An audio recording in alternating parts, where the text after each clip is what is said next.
అలాగే ఈ వ్యక్తి అంత హృదయం అన్నాడు. మొన్న వైజాగ్ వెళ్ళాడు.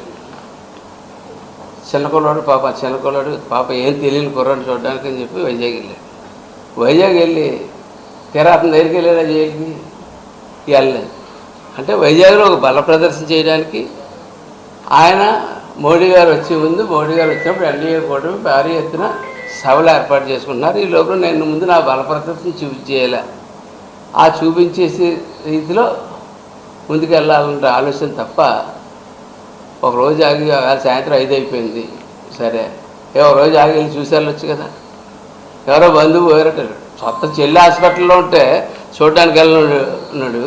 ఎవరో బంధువు పోయారని చెప్పి వైజాగ్ దాకా వెళ్ళి కేవలం ఈ బల ప్రదర్శన చూపించడానికి వైజాగ్ వెళ్ళడం జరిగిందని చెప్పి నేను తెలియజేస్తాను. ఒక మహిళా అధికారిని ఆ విజువల్ చూసారండి మీరందరూ? సార్ ఆ విజువల్ అంత దారుణంగా ఆ అమ్మాయిని చుట్టూ ముచ్చిస్తే ఆ అమ్మాయి మాన ప్రాణాలు కాపాడుకోవడానికి చేతులు అడ్డు పెట్టుకుని ఉంటే అటువంటి దృశ్యం అసలు మనం సినిమాల్లో ద్రౌపది వస్త్రపరమైనప్పుడు కూడా చూపించి అలా దాటిస్తుంటాడు.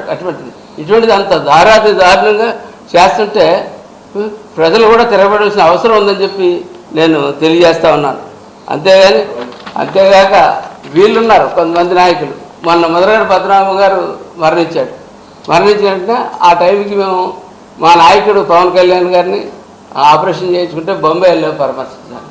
మాతో కూర్చుని ఆయన మాతో ఉంటుండగా ఆయనకి మెసేజ్ వచ్చింది. వస్తే ఆయన వెంటనే 2 నిమిషాలు మమ్మల్ని అందరినీ మౌనం పాటించి వెంటనే ఆయన ఏదో టెక్స్ట్ కొట్టి మనం ఏ రకంగా గౌరవించుకోవాలో చూడాలని మనం ఆయన్ని అని చెప్పి టెక్స్ట్ కొట్టి చేశారు. అది ముఖ్యమంత్రి గారితో మాట్లాడారు, ఎవరితో మాట్లాడారు, మొత్తం చేశారు. చాలా ప్రమాణమైన గౌరవం. అధికార రాజ్యాలు మా కెర్లపూడి మండలంలో ప్రతి నాయకుడు ఎప్పుడూ అధికార రాజ్యాలతో వెళ్ళాడు.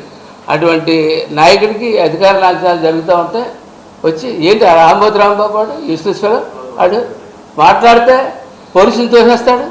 ఎక్కడ పడితే అక్కడ పోలీసులు తోసేస్తా ఉన్నాడు. మొన్న ఏదో ఊర్లో తోసేసాడు. 2 చేతులు పెట్టుకుని రాంబాబులాగా కుమ్మేశాడు పోలీసుని. చర్యలేదు. అలాగే వాళ్ళ కెర్లంపూడిలో అధికార రాజ్యాలతోటి ప్రభుత్వ రాజ్యాలతో జరుగుతూ ఉంటే అక్కడికి వచ్చి పోలీసులు నెట్టేసి తోసేసి ఇది చేస్తూ ఉంటే చర్యలు. ఏం మెసేజ్ ఇస్తున్నాం మనం? వీటి మీద చర్యలు తీసుకోవాలని చెప్పి గట్టిగా పార్టీ తరఫున మేము డిమాండ్ చేస్తూ ఉన్నాం. గట్టిగా పార్టీలో ఉంటానే పార్టీ తరఫున డిమాండ్ చేసే పరిస్థితి ఇవాళ ఈ రాష్ట్రంలో వస్తూ ఉంది. ఎందుకంటే ఎంత దారుణమైన పరిస్థితుల్లో ఆఖరికి అతను ఎవరో చెప్పాడు, ఎవరో పెద్దిరెడ్డి రామచంద్రారెడ్డి ఆ మధ్య అలాగా అతని మాదిరిగా చిల్లరగా మాట్లాడడం, చిల్లరగా చేయడం ఆ రాంబాబు మాదిరిగా అన్నాడు. అంటే వాళ్ళ నేతలకే వీళ్ళ యొక్క ప్రవర్తన అసహ్యపడుతూ ఉంది. మొన్న బసవ సత్యనారాయణ గారు చెప్పాడు, ఏంటి రాంబాబు అలా చేయకుండా ఉండవలసింది కరెక్ట్ కాదండి. కరెక్ట్. ఇంక వాళ్ళకి చిరాకు వస్తుంది, వాళ్ళ నాయకులకి చిరాకు వస్తే ప్రజలకు ఎంత చిరాకు వస్తుంది. దయచేసి ఇంకా ఈ 3 సంవత్సరాలన్నా కనీసం మా తప్పులు నిలదీయడానికి ప్రయత్నం చేయండి. అంతే తప్ప మాలో మేము సరి చేసుకుంటామని భయమా మీకు? ఏంటి మా నాయకులకి అనుభవం ఉంది, మీరు చెప్పక్కర్లేదు తప్పులు. ఏమైనా తప్పు జరిగితే సరి చేసే తత్వం మా నాయకులు ఇద్దరిలోనే ఉంది. అది ఎప్పుడు మేము సరి చేసుకుంటానే వెళ్తాం. అట్లాగే రేపు పొద్దుట వచ్చాక వీళ్ళు ఇచ్చేస్తున్నారు నేను ఇంకోటి చేస్తాను చెప్పడం మనిషి రపరపలాడించేస్తాను, నేను వచ్చాక ఆయన కొట్టేస్తాను, ఇల్లు కొట్టేస్తాను, ఆయన చెప్పేస్తాను. నువ్వు 2 సంవత్సరాల నుంచి వస్తున్నావు. 2 సంవత్సరాల నుంచి మీరు ప్రజలకు ఇస్తున్న సందేశం ఇదే సందేశం ఇస్తూ ఉన్నారు. ప్రతి ఒక్క చోట కూడా మేము ఇలా చేస్తాం, వచ్చాక అలా చేస్తాం అని చెప్తూ ఉన్నారు. మేము నిజంగా మేము సైలెంట్గా ఊరుకుంటే ప్రజలే తిరగేసి కొట్టేస్తారు. కానీ ఇక్కడ ప్రభుత్వం నడుపుతున్నాం కాబట్టి దాని లా అండ్ ఆర్డర్ మెయింటైన్ చేయాలి కాబట్టి మేము చెప్తా ఉన్నాం. ఇమీడియట్గా వీళ్ళందరి మీద కొట్టు త్వరలో చర్యలు అయితే ఖచ్చితంగా తీసుకోవాల్సిన అవసరం ఉంది. ఇది వైఎస్ఆర్ పార్టీని ఒక పార్టీ గుర్తింపు కూడా రద్దు చేసే అవసరం అయితే నాకు కనపడుతూ ఉంది. ఎందుకంటే 16 నెలలు జైల్లో ఉండొచ్చి అతను చేసుకున్న ట్రైనింగ్ 5 సంవత్సరాలు వేలాది మంది క్రిమినల్స్ని ఈ రాష్ట్రంలో తయారు చేశాడు. ఆ వేలాది మంది క్రిమినల్స్ని అతనే కంట్రోల్ చేయలేని పరిస్థితి వేళ కనపడుతూ ఉంది.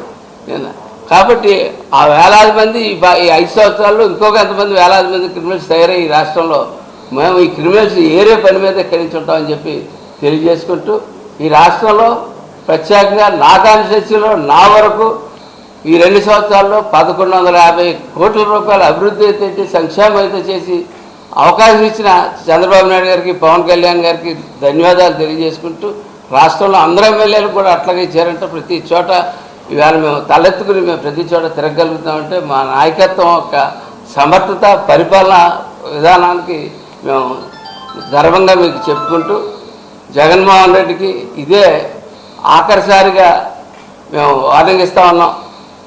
నీ నాయకుల్ని అదుపులో పెట్టుకోండి.